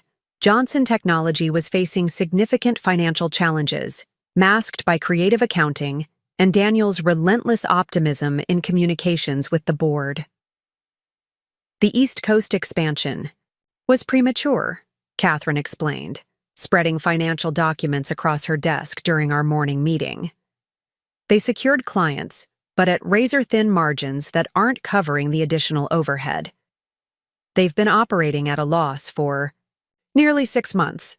I studied the cash flow projections, recognizing Daniel's familiar pattern of ambitious growth over sustainable profit. Has Jason seen these figures? Presumably as co-founder, but the board has received more. Selective information. Catherine pointed to a presentation dated 2 months earlier. Compare the projections shown here with the actual numbers. The discrepancy was substantial. Projected revenue growth of 22% against actual growth of barely 4%, with expenses significantly exceeding budget in nearly every category. This is more than optimistic forecasting, I observed. It's deliberate misrepresentation. Catherine nodded grimly, which creates both challenges and opportunities for your position. The company value is likely lower than initial assessments, potentially reducing your settlement. However, Daniel's fiduciary misrepresentations give us significant leverage. How so? The board would be very interested in these discrepancies, as would the company's investors. Daniel knows this, which means he has strong motivation to settle quickly and quietly rather than risk exposure through prolonged litigation. I absorbed this information, mentally recalibrating my expectations and strategy. What's our next move? We've requested a settlement conference, Catherine replied. Given these findings, I believe Daniel's team will be eager to negotiate, rather than proceed to trial. The question becomes what terms we're willing to accept. That question lingered as I left Catherine's office and headed to the small co-working space I'd rented downtown. The temporary office provided a professional environment for meeting potential clients, 3 of whom had already signed contracts for marketing consultation. My career resurrection was progressing faster than anticipated, bringing not just income, but a renewed sense of purpose and identity beyond Daniel Johnson's wife. As I settled at my desk, my phone lit up with a text from Olivia. Lunch today? Big news to share. We met at an upscale sushi restaurant near her design studio, where Olivia could barely contain her excitement long enough to order. Mark proposed, she finally burst out, extending her left hand to display a vintage emerald ring. Last night at Barolo Grill, complete surprise. Olivia, that's wonderful, I exclaimed, genuinely delighted for my friend and her boyfriend. Of 3 years. The ring is stunning. Absolutely perfect for you. I know, right? He remembered I once mentioned loving my grandmother's emerald brooch. Her expression softened. Rachel, I wasn't sure if this would be difficult for you, with everything going on. I reached across the table to squeeze her hand. Don't be ridiculous. I couldn't be happier for you. Your happiness doesn't diminish because my marriage failed. Failed is an interesting word choice, Olivia observed, studying me, as if you had equal responsibility for its collapse. The observation caught me off guard. What would you call it? Sabotaged, destroyed, betrayed. She ticked off alternatives on her fingers. Words that accurately place responsibility where it belongs, with Daniel. I considered this as our food arrived. Maybe you're right. But focusing on blame doesn't help me move forward. It keeps me tethered to him emotionally. Olivia nodded, accepting my perspective even if she didn't fully agree. Speaking of moving forward, any more developments with the divorce? I filled her in on the company's financial situation and the upcoming settlement conference. Careful to include only details Catherine had cleared for sharing. Olivia listened attentively, her designer's mind visibly mapping connections and implications. So his options are essentially settle generously with you or risk the board discovering his financial shell game, she summarized. No wonder he's been texting you directly. He's desperate to control the narrative. Exactly. But Catherine warned me not to engage outside official channels. She says Daniel will try to manipulate any direct communication. Smart woman, Olivia agreed, dipping a piece of sashimi in soy sauce. Though I'm curious what his angle would be. What could he possibly offer that would make you consider protecting him from the consequences of his own actions? I shrugged. That's what I can't figure out. With the prenup's infidelity clause and the financial evidence we've gathered, his position is fundamentally weak. Catherine says his only remaining leverage is my desire for a quick, clean resolution versus a messy public battle. Is that accurate? Would you sacrifice financial advantage to avoid prolonged conflict? The question deserved careful consideration. Not financial advantage, no. But I would consider reasonable terms that provide clean separation without unnecessary publicity or business disruption. My goal isn't to destroy Daniel or the company, just to secure what's fairly mine and move on with my life. Olivia studied me thoughtfully. That's incredibly healthy. I'm not sure I could be so measured if Mark did something similar. Trust me, I've had my vengeful fantasies, I admitted with a small smile. But acting on them would only keep me emotionally entangled with Daniel longer. I want freedom more than vengeance. As lunch concluded and we prepared to part ways, Olivia hugged me tightly. I'm officially asking you to be my maid of honor, she whispered. We're thinking September. Please say you'll do it. The invitation touched me deeply, a reminder that life continued, that celebrations and milestones awaited on the other side of this difficult passage. I'd be honored, I replied, meaning it completely. Walking back to my co-working space through the crisp winter air, I reflected on how differently I viewed my situation compared to just a month earlier. The initial shock and betrayal remained painful, but they no longer defined me.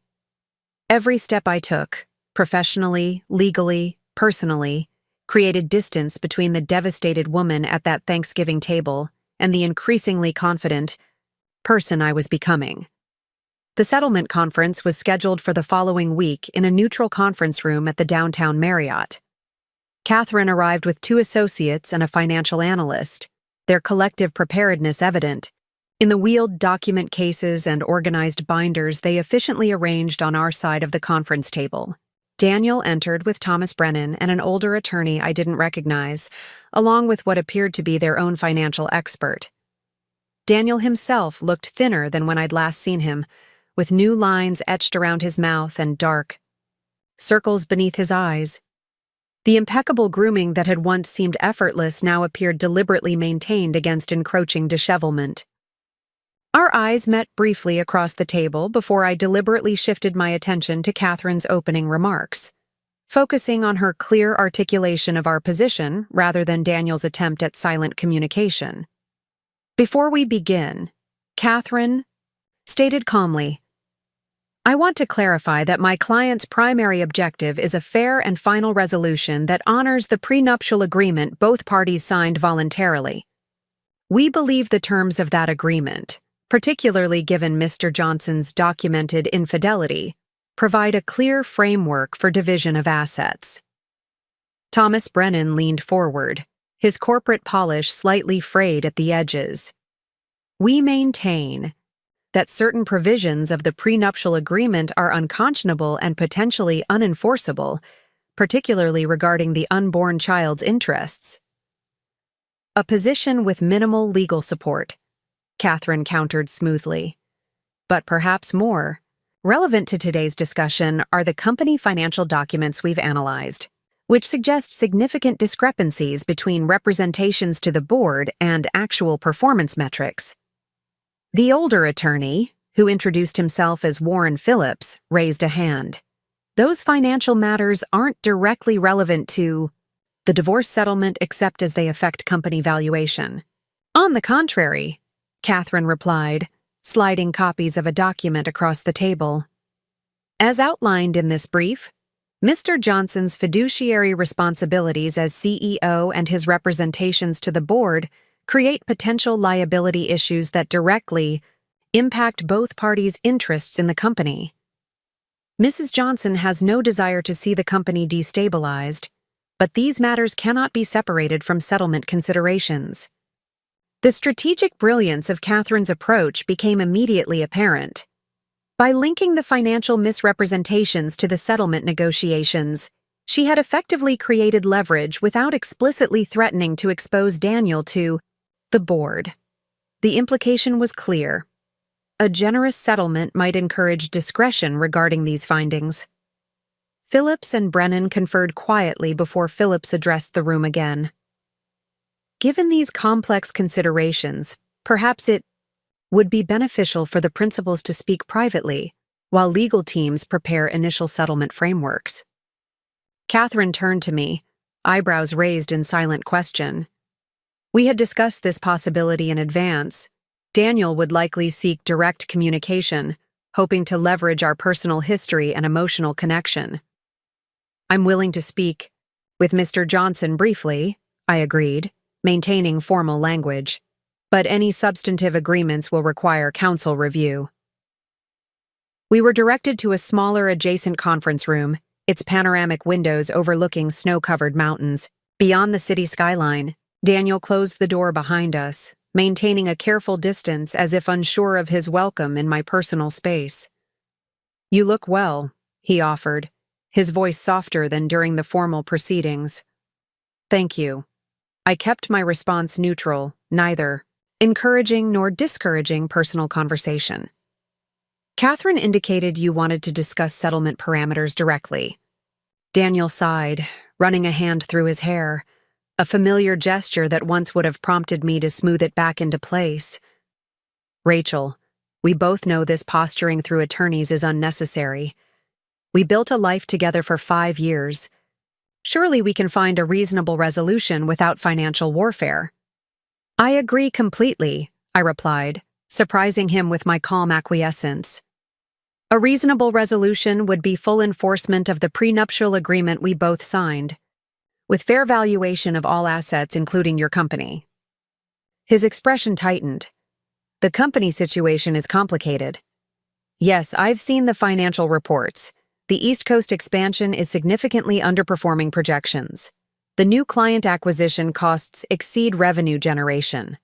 The debt-to-income ratio has reached potentially unsustainable levels.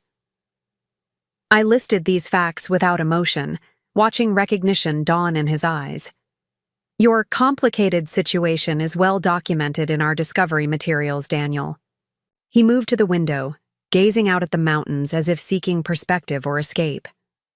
The company can recover with the right strategy and sufficient operating capital, but a costly divorce settlement could jeopardize that recovery, potentially reducing value for both of us. Perhaps you should have considered that before using company funds to finance your affair, I observed. Or before impregnating your assistant. Or before attempting to ambush me with both revelations at Thanksgiving dinner. Daniel turned back to me, genuine remorse flickering across his features. I handled everything terribly. I know that. But punishing me financially won't undo the past. This isn't punishment, Daniel. It's consequence. The prenup established clear terms for exactly this scenario. I maintained steady eye contact. Did you think I wouldn't enforce it? That I'd be too devastated or intimidated to hold you accountable? I thought. He hesitated. I thought you'd consider our history, the years we built together. I thought you'd want to preserve the company's future for both our sakes. For the first time, I allowed myself a small, sad smile. That was your fundamental miscalculation. You believed I would prioritize your interests, or even our shared financial interests, over my dignity and self-respect. You never understood that the money was always secondary to me. Then what do you want? He asked, frustration evident in his tone. If not financial advantage, what are you seeking? Exactly what Catherine stated. A fair and final resolution based on the agreement we both signed. I want clean separation without protracted legal battles. I want to move forward with my life, while you move forward with yours and Megan's. At the mention of Megan, Daniel's expression shifted subtly. Megan and I are navigating our own complications. Your romantic entanglements are no longer my concern, I replied firmly. My only interest is finalizing our divorce with terms that respect the prenuptial agreement and provide accurate valuation of all assets. And the company financial situation? The board? I recognized the real fear behind his question. Daniel's professional reputation, his entire identity as a successful entrepreneur, hung in the balance. Exposure of his financial misrepresentations would devastate more than his marriage. It would destroy his carefully cultivated image in the business community. I have no interest in corporate destruction, Daniel. The company employs dozens of people who bear no responsibility for your personal choices. But I won't accept devalued company shares based on concealed financial problems either. Relief visibly washed over him. That's reasonable? More than reasonable. I've always been reasonable, I reminded him. You just confused my support with weakness. We rejoined the main conference room shortly thereafter, where the legal teams had outlined initial settlement frameworks. Catherine raised a questioning eyebrow, which I answered with a subtle nod. Our private conversation had been productive, if not in the way Daniel might have hoped. The remainder of the settlement conference proceeded with surprising efficiency. Daniel's team, perhaps recognizing their diminished negotiating position, offered terms much closer to the prenuptial provisions than their initial posturing had suggested. Catherine secured fair valuation of the company's shares based on pre-expansion, metrics, a substantial cash settlement, and continued ownership of our mountain property in Aspen, which had always held special meaning for me. By late afternoon, preliminary agreement had been reached on all major points, with attorneys tasked to draft formal settlement documents within the week. This is a favorable outcome, Catherine observed as we gathered our materials afterward. They conceded on nearly every substantive issue. Daniel recognized his position was untenable, I replied, and I believe he genuinely wants to avoid further confrontation. Whatever his motivation, the result serves your interests well. Once the formal agreement is signed, you'll have complete financial independence and clean separation from both Daniel and the company's uncertain future. As we exited the hotel into the clear winter afternoon, I felt a weight lifting, not completely gone, but substantially lightened. For the first time since Thanksgiving, I could envision my future with genuine optimism rather than determined resolve. That evening, I visited the mountain property that would remain mine under the settlement terms.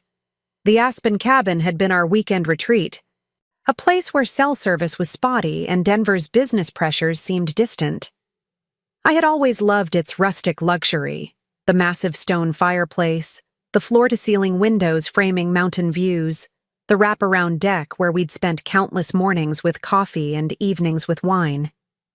Standing in the great room as darkness fell outside, I allowed memories to surface without resistance.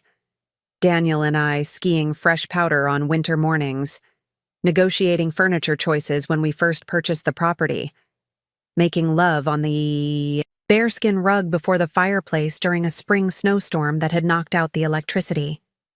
These memories no longer carried the acute pain of recent weeks. Instead, they felt like artifacts from someone else's life, valuable, but no longer.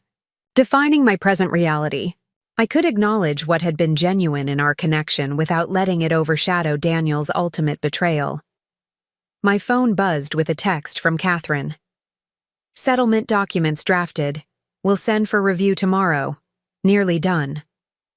Nearly done. The words echoed as I built a fire in the stone hearth, warming the cabin against the mountain night. My marriage was nearly done. The legal dissolution of a union that had emotionally concluded months earlier. The initial paperwork had been filed barely 6 weeks ago, but the expedited timeline reflected Daniel's eagerness to avoid both publicity and deeper financial scrutiny. I curled into the oversized armchair by the fire, wrapped in a soft throw blanket, and allowed myself to contemplate life beyond divorce. My consulting business was gaining momentum, with 5 clients now and promising conversations with several more. The downtown apartment lease would expire in May, perfectly timed for Denver's real estate high season if I decided to purchase something permanent. Most importantly, I was rediscovering aspects of myself that had been gradually subsumed during my marriage. Professional ambitions, personal interests, friendships that had taken secondary priority to Daniel's social and business connections. The woman emerging from this crucible was both familiar and new, stronger in some ways, more cautious in others. My contemplation was interrupted by another text message, this one from Megan. Baby arrived early this morning. 6 Libby's 8OZ, named him Ethan. The news landed strangely, somewhere between distant curiosity and peculiar connection. Daniel's son had been born. A child who, under different circumstances, might have been my stepchild. A boy who would never know me but whose existence had irrevocably altered my life trajectory. After careful consideration, I replied simply, "Congratulations. Wishing you both health and happiness." Her response came quickly. "Thank you. I followed your advice and got my own lawyer. Best decision I could have made." This brought a small smile to my lips. Whatever complex emotions I harbored about Megan's role in my marriage's dissolution, I couldn't help appreciating the irony. Both women in Daniel's life had ultimately protected themselves legally rather than relying on his promises. The remainder of winter passed in a blur of professional activity and legal formalities. The settlement agreement was signed and filed with the court, its terms reflecting the prenuptial provisions with minimal adjustments. Daniel's fabricated claims about my alleged affair with James Everett were quietly withdrawn, removed from court filings without further mention. Judge Harmon granted our divorce decree in early March, officially ending our marriage in a brief courthouse proceeding that Daniel didn't attend. Catherine explained he was in Chicago, presumably with Megan and their newborn son, but his absence felt appropriate. Our marriage had ended months earlier in emotional reality. The legal formality was merely administrative. "Congratulations, I suppose," Catherine said afterward as we descended the courthouse steps. "Though that seems an odd word for the occasion." "Actually, it fits," I replied, surprised by the genuine lightness I felt. "This represents freedom and new beginning, which are worth celebrating." The spring thaw brought literal and metaphorical renewal to Denver. As the mountains emerged from snow cover and crocuses pushed through softening soil, my own life blossomed with fresh possibilities. My client roster expanded sufficiently to justify hiring an assistant, an irony not lost on me. I purchased a townhouse in the Highland neighborhood, its contemporary design and rooftop deck offering views of both downtown and the mountains beyond. Most significantly, I reclaimed my maiden name, Jordan, shedding the last formal connection to my marriage. Rachel Jordan. The name felt both familiar and new, like rediscovering a beloved sweater packed away and forgotten. To Rachel Jordan. And her magnificent resurrection, Olivia toasted during a small dinner gathering at my new home. Emily, Mark, and several other close friends raised their glasses in agreement, their faces reflecting genuine happiness for my emerging stability. As the evening progressed into comfortable conversation and shared laughter, I found myself observing the scene with peculiar detachment, not in a negative sense, but with newfound perspective. 6 months earlier, my identity had been so thoroughly entwined with Daniel's that his betrayal had seemed to destroy my entire foundation. Now, surrounded by friends in a home I had selected and furnished entirely to my own taste, I recognized that foundation had never truly collapsed. It had simply been revealed beneath the structures I had mistaken for permanent. The final psychological milestone arrived unexpectedly on a Tuesday afternoon in late April. I was reviewing a marketing campaign for a new client when my assistant announced a package delivery requiring signature. The courier handed me a small box with Daniel's name on the return label, the first direct communication since our divorce finalization. Inside, nestled in tissue paper, lay a familiar object, the sapphire necklace I had discovered in Daniel's cloud account screenshots months earlier.